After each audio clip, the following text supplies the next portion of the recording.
प्रधानमंत्री मोदी अमेरिका के 3 दिवसीय दौरे के बाद शनिवार को मिस्र की राजधानी काहिरा पहुंचे थे, जहां उन्होंने रविवार को हेलियोपोलिस वॉर मेमोरियल और अल हाकिम मस्जिद का दौरा किया। वहीं उन्होंने मिस्र के राष्ट्रपति अब्देल फतह अल सीसी से मुलाकात भी की। बता दें, इस दौरान कई द्विपक्षीय समझौते ज्ञापन पर हस्ताक्षर किए और मिस्र के राष्ट्रपति ने प्रधानमंत्री मोदी को ऑर्डर ऑफ द नाइल पुरस्कार से सम्मानित किया। ऑर्डर ऑफ द नाइल मिस्र का सर्वोच्च राजकीय सम्मान है। लखनऊ सीट से सांसद और रक्षा मंत्री राजनाथ सिंह रविवार को आगरा पहुंचे, जहां उन्होंने फतेहपुर सीकरी लोकसभा क्षेत्र के कागा रोल के कितवई इंटर कॉलेज मैदान में जनसभा की। जनता को संबोधित करते हुए उन्होंने मोदी सरकार के 9 साल पूरे होने पर उपलब्धियां गिनवाई और विपक्ष को लेकर कहा कि आज 25 जून का दिन है। इसी दिन 1975 में आपातकाल लगाया गया था और लोकतंत्र का गला घोट दिया गया था। पाकिस्तान से कुछ आतंकवादियों ने आकर उरी में हमारे जो सुरक्षा के जवान थे उन पर कातिलाना हमला कर दिया, कायराना हमला कर दिया। हमारे कुछ जवान उस समय शहीद हुए थे पहले बार। आप जानते हैं हमारे सेना के जवान, हमारे सुरक्षा के जवान किस तरीके से अपने सीने का बटन खोलकर हमारे और आपके देश भारत की सीमाओं की सुरक्षा कर रहे हैं। दूसरी सरकार वह करिश्मा न कर पाती जो कि मोदी जी ने किया। उन्होंने चटपट हम लोगों की बैठक बुलाई 2-3 लोगों की, और बहनों भाइयों देर नहीं लगी। आपको मैं बताना चाहता हूं 10 मिनट के ही अंदर ही फैसला कर लिया और आदेश जारी कर दिया। उसके बाद आपने देखा होगा कि हमारे देश के बहादुर सेना के जवानों ने पाकिस्तान की धरती पर जाकर आतंकवादियों का सफाया करने में कामयाबी हासिल की। उत्तर प्रदेश के मुख्यमंत्री योगी आदित्यनाथ ने रविवार को नोएडा ग्रेटर नोएडा को 1718 करोड़ की 124 योजनाओं की सौगात दी है। इसमें सबसे अहम परथला गोल चक्कर पर बना फ्लाईओवर है। इसके अलावा मुख्यमंत्री ने 123 अन्य परियोजनाओं का भी शुभारंभ किया। इसके बाद सीएम योगी नोएडा स्टेडियम पहुंचे, जहां उन्होंने एक सभा को भी संबोधित किया। इस मौके पर सीएम ने 48 साल पहले कांग्रेस द्वारा थोपे गए आपातकाल की चर्चा की। कोई कारण नहीं, आप देखना ये उधर बढ़ रहा है और इसीलिए आज मैं आपके पास आया हूं आप सबसे अपील करने के लिए। जिन लोगों ने लोकतंत्र के गले को रौंदा था,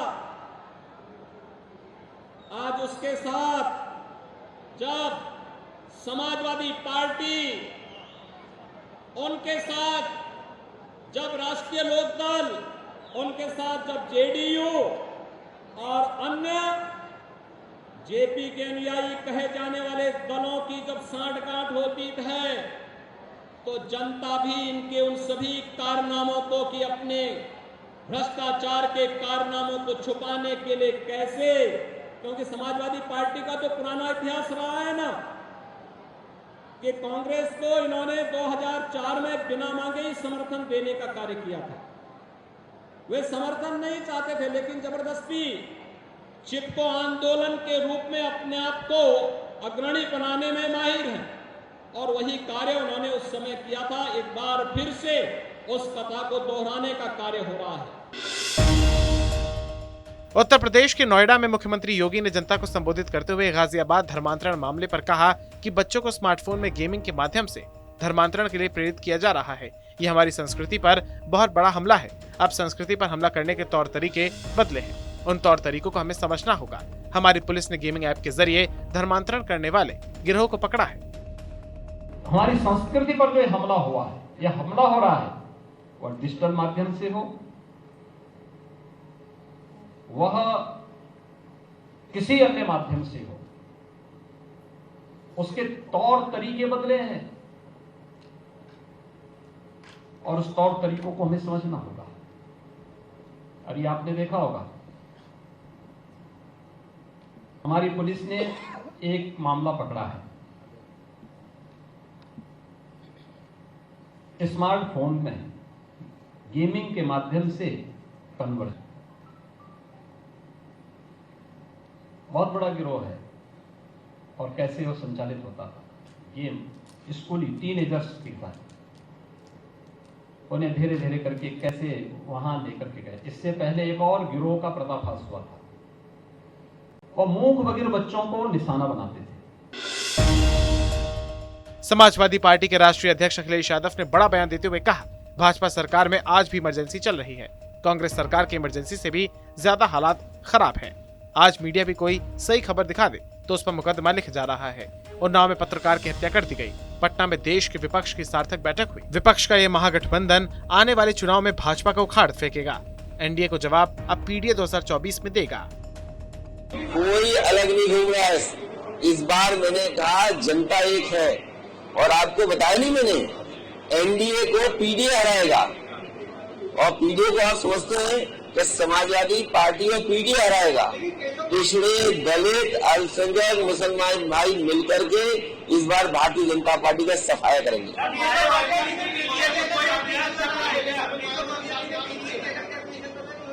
नहीं, वो इतना ही पढ़े हैं। ए फॉर एप्पल, उनसे कहोगे कुछ और बता देंगे, ए फॉर ये है। बी फॉर बैट, वो कुछ और बता देंगे, बी फॉर ये है। अरे उनकी कोई पढ़ाई है?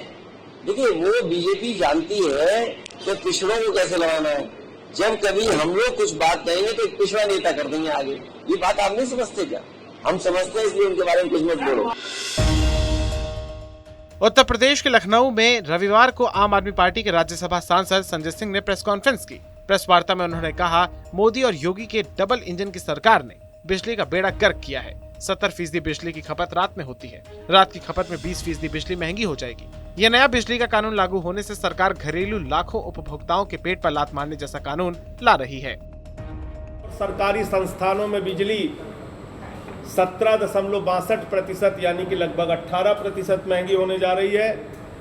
अस्थायी कनेक्शन पे, यानी कि जिसके कटिया कनेक्शन को जो नियमित किया है इन्होंने, उस पे 18.90% यानी कि 19% लगभग बिजली महंगी होने जा रही है।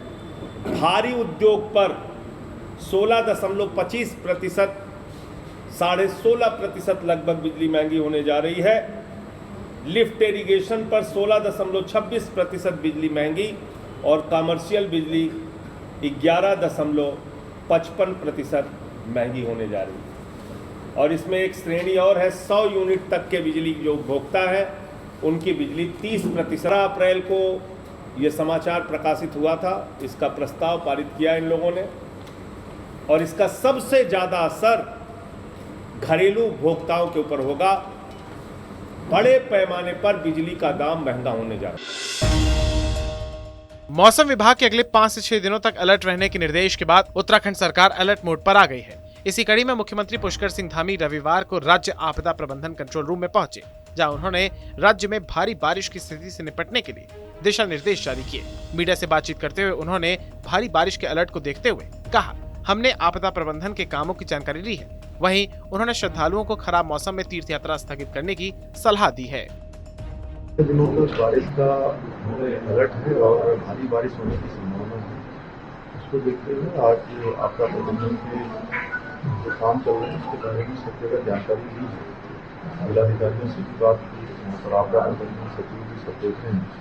उसके साथ साथ SDRF की टीम सभी जगह लगी हुई है। NDRF के लोग जुड़े हुए हैं, हेल्थ डिपार्टमेंट और हमारे सहयोगी जितने भी सब डिपार्टमेंट और सभी काम कर रहे हैं। सभी में एक दूसरे के साथ कोऑर्डिनेशन, और जो भी स्थिति है उस स्थिति के लिए सभी लोग तैयार हैं।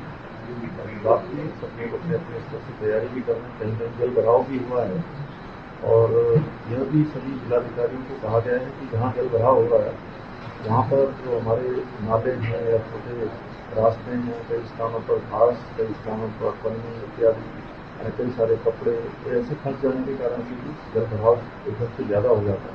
तो सभी को आज दिखवा लेंगे, क्योंकि आज पहली बरसात हो रही है। इसके बाद हम सब लोगों को पता लग जाएगा कि कहाँ कहाँ पर काम करना है। उसके हिसाब से सभी लोग अपने अपने स्थानों पर काम करेंगे, अपने अपने जिलों पर काम करेंगे। रविवार सुबह हुई पहली बारिश से लोगों को गर्मी से राहत तो मिली, लेकिन बारिश के कारण हुए जल भराव जैसी समस्या से लोगों को परेशानियों का भी सामना करना पड़ा। ये तस्वीरें मुरादाबाद के पॉश एरिया सिविल लाइंस की है, जहां बारिश की वजह से जल भराव हो गया और लोगों को काफी परेशानी का सामना उठाना पड़ा। वहीं बारिश की वजह से छिबरामऊ क्षेत्र का कन्या जूनियर हाई स्कूल तालाब बन गया, क्योंकि स्कूल में पानी निकास की कोई व्यवस्था ही नहीं थी। केदार घाटी में हो रही लगातार बारिश के कारण केदारनाथ यात्रा को सोनप्रयाग और गौरीकुंड में रोक दिया गया है। जैसे ही मौसम खुलेगा यात्रा को फिर से सुचारू कर दिया जाएगा। आपको बता दें, जो भी श्रद्धालु जिस स्थान पर है उन्हें वहीं पर रोक दिया गया है। आपको बता दें, सोनप्रयाग गौरीकुंड में सुबह 10:30 पर यात्रा को रोका गया था। अब तक 5000 श्रद्धालुओं को रोका गया है। बारिश बंद होने के बाद सभी श्रद्धालुओं को जाने दिया जाएगा।